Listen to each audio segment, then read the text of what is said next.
Welcome to Travelpop with your host Daniel Downey on Cavan Online Radio, where we talk about one country for 10 minutes and we try and get 10 things in about that country. And today's show, we're talking about New Zealand. Okay, so New Zealand has a population of 4.3 million people. It has a really varied climate. So in the North Island, it's really tropical and sultry and hot. And in the south, it can be freezing cold. So if you go to the mountainous areas, it can go as low as minus 10, minus 20 degrees up high in the mountains.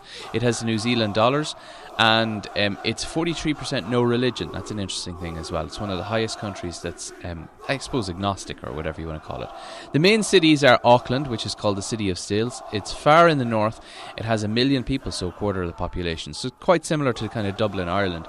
It holds most of the population in that one corner. It's very busy. It's not a very nice place to visit. It's really packed. And people say it's the ruder part of New Zealand. Wellington is called the Windy City. That's south of North Island, and it's the capital. It's a beautiful city, but again, it is really, really windy.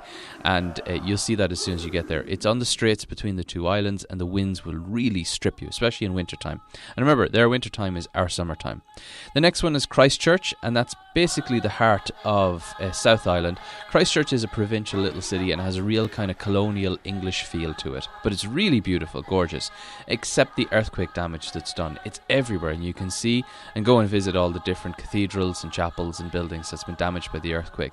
Instead of fixing it up straight away, they're almost kind of like preserving the earthquake damage as something to see and talk about. And it is really interesting. You'd swear you're going to a war zone when you see it, but it's actually an earthquake recovery zone. The next city to definitely go and see is Queenstown. Queenstown is the adventure capital of New Zealand, and it's located in the centre along the edge of the mountains in South Island. You've got skiing, skydiving, bungee jumping, and that's where bungee jumping was invented. Jetboarding and loads more adventure things to do.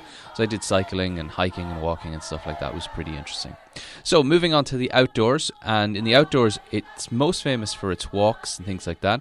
So you'll get the Abel Tasman Walk, and that's in the north of South Island. It's sandy beaches and kayaking on the ocean. The ocean at that particular point is really still, so you can bring a kayak out and it's almost like kayaking on a mirror. It's really, really beautiful. Spectacular hiking is to be taken around Aoraki, that's Mount Cook, and that's in the very centre, and it really stands out. It's a beautiful, beautiful mountain. You can do hikes around that.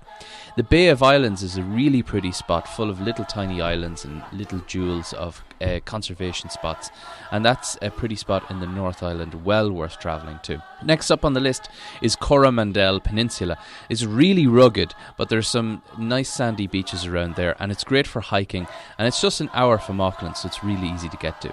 If you're in the North Island and you're looking for adventure, Taupo is the place to go to. It's a huge lake area in the very centre, and it's where you get the main trout fishing for the area if you're into fishing. Tongariro as well is a main place to go in North Island, and that's where you can mix snowfields, skiing and volcanoes. It has 2 snowfields and it has 3 volcanoes, and an amazing place to go for fire and ice. Then the next place to have a look at is Westlands. You can go walk on the Franz Josef and Fox glaciers, and that's an incredible experience.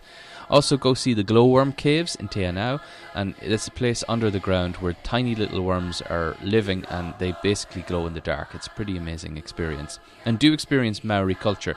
If you're looking to soak up some Maori culture, the North Island is where you're going to go for it, because that's predominantly where it is. South Island there's a lot less. So on to the 10 things that I saw and you should definitely see in New Zealand. Number 1, take a bus tour and a cruise of Milford Sound. Milford Sound is probably one of the most beautiful places I've ever been. I've been to see Japan, I've been to see the deserts of North Africa, I've been to see the Himalayas, but Milford Sound is singularly the most beautiful spot on earth I've ever seen in my life. Their mountains are smaller, the lakes aren't as big, but there's something just really, really pristinely gorgeous and beautiful about it, and untouched. Humans never really inhabited that place until only a couple of 100 years ago, so it's really, really rugged and really, really gorgeous. Next place to visit is Routeburn. If you want to do a really good hike, it's a 32-kilometre hike. It takes 2 to 3 days. You go from 1,565 feet up to 4,300 feet and down again on this pretty arduous walk. You need to be quite fit to do it. It's definitely not for the faint-hearted, and it does take into account you'll be kind of camping on mountains and stuff like that. There are cabins along the way that you can visit, but it's a pretty amazing experience. Do try the Routeburn track. Visit Kia birds. Now you can see them in the wild. The Kia birds are the only alpine parrot in the world and one of the most intelligent birds in the world.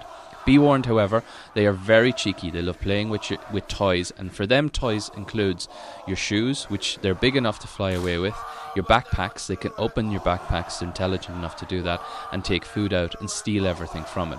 Kea birds are pretty intrigued with humans and very, very, very tame around humans. Try not to feed them too much, because the more you feed them, the more that they become dependent on people. And when there's no people around in the winter months, they start to starve. So try not to do that. Also, try and find Kea birds when they're around park traffic. They rip all the rubber off cars. So if you're renting a car, be sure to keep an eye on that and don't let a Kea bird sit on your car for too long. They will start tearing up the wipers and ripping up the rubber from around your windows. Next place to go is Rakayura. It's another hike. It's 32 kilometers in Stewart Island, and it's a pretty amazing experience. You're hiking, you're camping on beaches, you're going through kind of semi-tropical jungle, and you have sea lions and seals on the beaches just right beside your tent. And there's an amazing kind of feeling that you're standing on a beach, looking out in the ocean, and you realise the next land out there is Antarctica. It's kind of a humbling feeling and something amazing to experience. Next place to go to is the Otega Peninsula. Now, Dunedin, which is the Edinburgh of the south, and Dunedin means Edinburgh, is a city in this location. It's not a very pretty city, but the Otega Peninsula just beside it is incredible for wildlife tours. They bring you out to sea lion colonies and show you different things that you can see along there, including penguin nesting sites, things like that. It's really, really amazing experience. Number 6 on the list is Queenstown. Queenstown, as we mentioned earlier, is the adventure capital of New Zealand, and you can do everything and anything there adventure-wise.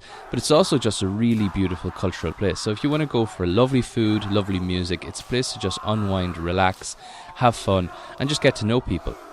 It's a beautiful place, a very young culture, and you got a real, real good vibe there. It's an amazing place to visit.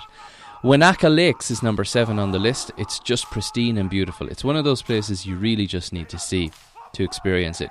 Just Google Wanaka Lakes and you'll see exactly what I mean.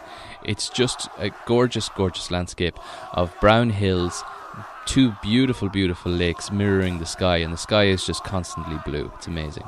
Number 8 on the list is the Lord of the Rings stuff. I've kind of put all this stuff in together. If you're a Lord of the Rings or the Hobbit fan or stuff like that, New Zealand is definitely the place to see, because it's where all the filming locations are. So I didn't actually go out of my way to actually see any of these, but just by doing some of the walks, I managed to see where Isengard, Fangorn, Rohan, Lothlorien and Anduin were. And they're some of the locations that Lord of the Rings fans will definitely know.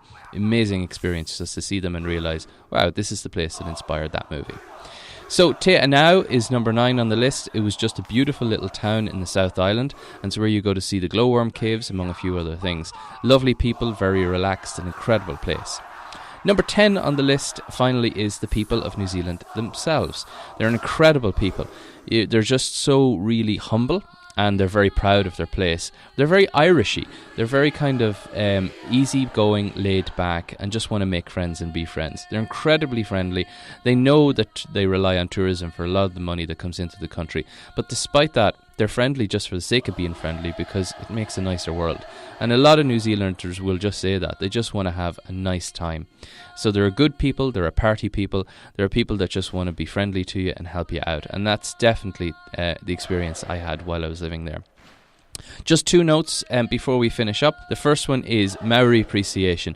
Do go out of your way to try and appreciate some Maori culture. It's an incredibly different culture to our own. It's a culture which is on the brink, and it is a culture which is highly respected and valued in New Zealand, to the point where everything is still named Maori things, and they're renaming Maori things into their Maori names. So for example, Mount Cook is no longer Mount Cook. Mount Cook is Aoraki Mountain, the original Maori name. Definitely try and experience some of the Maori culture and engage in some of the Maori customs. It's a wonderful, vibrant, colourful and noisy culture, but definitely it's fun, brilliant. And the last thing to just realise is the biosecurity laws. If you are travelling there, just be sure to know what's in your pack. Be sure if you're bringing hiking boots or anything like that, hose them down really carefully first. They're very, very particular about their biosecurity laws. If you're bringing a tent in, be prepared to have it confiscated so they can do even a microscopic analysis of it. They did it with our tent when we came into New Zealand. and it can take a couple of hours in the airport, especially if you're getting transfers. Keep that in mind. So the biosecurity laws are the strictest in the world, even more so than Australia. So please keep that in mind. Despite all this, New Zealand is one of the friendliest, most amazing, most beautiful countries on earth. And everyone I've ever talked to has had a great experience in New Zealand, myself included. Definitely go there. It might be on the other side of the world. It might be a little expensive to get there. It might be a little bit expensive while you're there. But New Zealand is well worth every penny and every mile you'll journey to get there. Thanks, folks. That's Travelpop New Zealand.